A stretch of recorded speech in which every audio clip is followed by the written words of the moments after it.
CGP Entrepreneur, groupe UFF, vous présente la revue de presse de Jean-Pierre Corbel.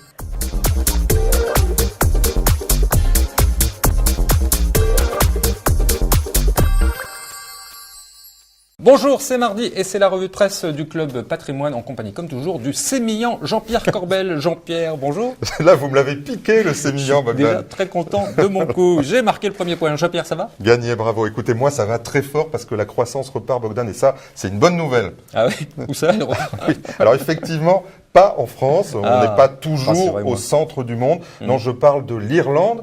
L'Irlande, un pays qui s'est retroussé les manches. Regardez cet article dans Le Monde, des exportations qui représentent 90% du PIB et un coût du travail qui baisse de 27%. Je parle du coût du travail et pas seulement des salaires, bien sûr. La croissance revient. Et pourtant, ils sont dans l'euro, donc on voit que ça peut marcher. Et l'Espagne et le Portugal semblent suivre la même voie. Alors qu'on a des bonnes nouvelles comme ça, bien on les garde et on les prend. Hein. Mais en France, c'est quand même pas la même histoire. Alors en France, forcément, ça n'est pas la même chanson, Bogdan. Et on est dans le déni. En premier lieu, nos politiques. Il suffit de regarder la une du Fig Echo qui nous donne les prévisions de déficit pour cette année.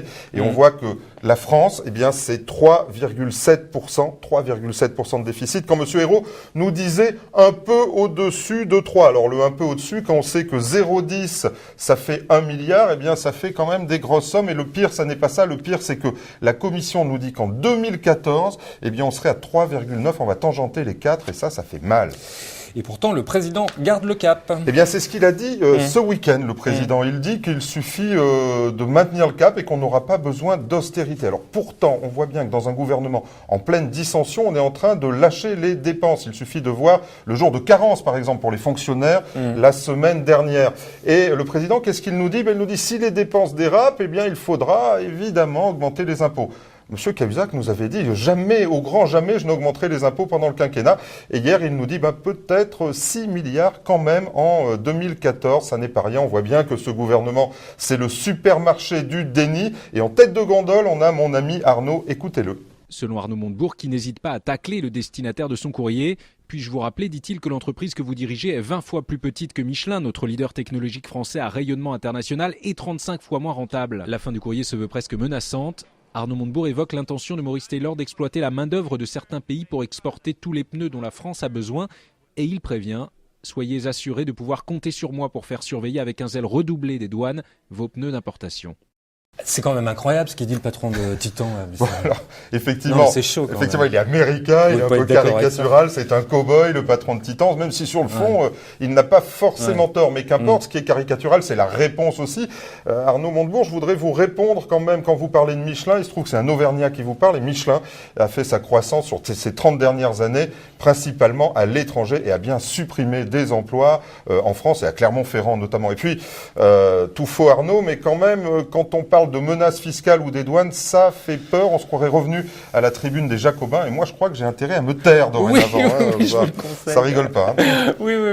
Mais c'est quoi le problème alors? Bien, le problème, c'est que l'État se comporte mal, en fait. Il devrait être un associé des entrepreneurs. Un associé exigeant, certes, mais pas un flic, parce que ça casse l'ambiance, on peut le dire. Et regardez, la semaine dernière, un exemple dans Mieux vivre votre argent. 1400 contribuables se voient contester leur investissement TEPA-ISF de la société Finarea, sous prétexte que les holdings montés par cette société, eh bien, n'étaient pas réellement animatrices, Bogdan. Alors, ça chipote à Bercy pour rattraper 3 francs 6 sous. Et pendant ce temps-là, eh bien, ce sont 1400 contribuables qui n'investiront plus, c'est sûr, dans les PME. Rassurez-moi, vous n'êtes pas dans l'eau. Non, je ne suis pas mes clients non plus, mais je prends fait et cause pour cette société qui, quand même, a des difficultés en ce moment. Oui. Bon, très bien. Il y avait aussi un dossier fiscal dans le point. Effectivement, placement, le racket fiscal. Là aussi, ils y vont fort. C'est clair. Sur les titres, même si ça n'est pas la raclette, mais le racket. Oui, la raclette fiscale, ça serait rigolo. Encore que, on racle fiscalement aussi, mais bon. Non, en tout cas, il y avait un très beau tableau dans ce dossier, un tableau, rendons à César, qui est monté par nos amis de Cyrus Conseil et qui fixe les règles du jeu, qui donne le taux à obtenir net pour préserver son épargne après impôt et après inflation. Et ce taux, si on le regarde, c'est 7,54% pour les actions, les obligations et l'immobilier. Bien sûr, pour des contribuables aisés, autant dire que pour les riches, eh bien, il y a deux alternatives. alternative, s'appauvrir ou partir, parce que 7,54 sur la longue durée, ça paraît impossible. Cela étant, il reste encore un paradis fiscal en France, et regardez ce tableau, 4% pour avoir un rendement net qui protège l'épargne après inflation et impôts, et 4% c'est l'assurance vie, Bogdan. Oui, mais pour combien de temps? Allez, on passe au top. Alors le top, c'est toujours dans ce dossier, et puisqu'on parlait d'assurance vie 4%, on sait que beaucoup de fonds en euros ne les feront pas cette année, on est plus proche du 3%. Pourtant, quelques fonds en euros, on sait les diversifier, les immobiliers, auront atteint 4% et plus. Le Point nous fait un tableau de ces fonds cette semaine, et dans les 10 meilleurs, figurez-vous, eh bien 6 sont distribués uniquement par les conseils en gestion de patrimoine indépendants. Il est content. Eh bien oui, parce que ça c'est un top. 6 sur 10 quand même, vu la taille de la distribution des CGPI, ça montre la qualité de ce réseau de distribution, si je puis dire. Et dans ces compagnies, on les connaît bien. On a Norcia, après Primonial, ou mes amis de Generali, vous savez. Allez, on continue. Il y avait un autre tableau, je crois. Eh bien, effectivement, parce qu'il y a un autre havre de paix fiscale en France, c'est le PEA. Et là aussi, le Point faisait honneur aux CGPI en parlant des fonds préférés des CGPI. Et ces fonds, je vais les citer parce qu'on en parle souvent dans cette revue, sont aussi des amis. Alors, Carmignac, Échiquier, Edram, DNCA, Mandarine, ou encore Tocqueville Finance. Il en manquait un, la Française AM avec le pétillant Jean-Pierre Gaillard, votre qui ami, travaille chez nous, on le voit voilà, tous les jours. avec Il est très bonnes performances. Il est très bon. Et avec tous ces fonds, eh bien, écoutez, vous avez le ticket gagnant, on peut le dire. Le flop maintenant. Et oui, un flop. Et cette semaine, une fois n'est pas coutume, c'est la presse. Regardez la une de l'Express. Regardez bien le titre, on n'en revient pas. Spécial immobilier 2013, pardon, le temps des bonnes affaires. Alors, je ne sais pas où l'Express trouve des bonnes affaires dans l'immobilier. Il n'y a plus de marché et tout le monde dit qu'il est au plus haut. Alors, il faut quand même aller dans le dossier pour comprendre. Et quand on regarde le dossier, on comprend bien, Bogdan, il y a plus de pubs dans ce dossier que de textes. Enfin, quasiment. Et là, on comprend la bonne affaire et on s'interroge, ou on comprend mieux, en tout cas, l'indépendance de la presse.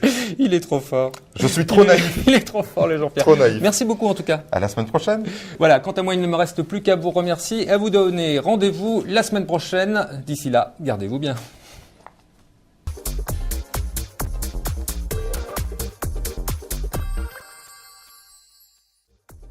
Ce programme vous a été présenté par CGP Entrepreneur Groupe UFF.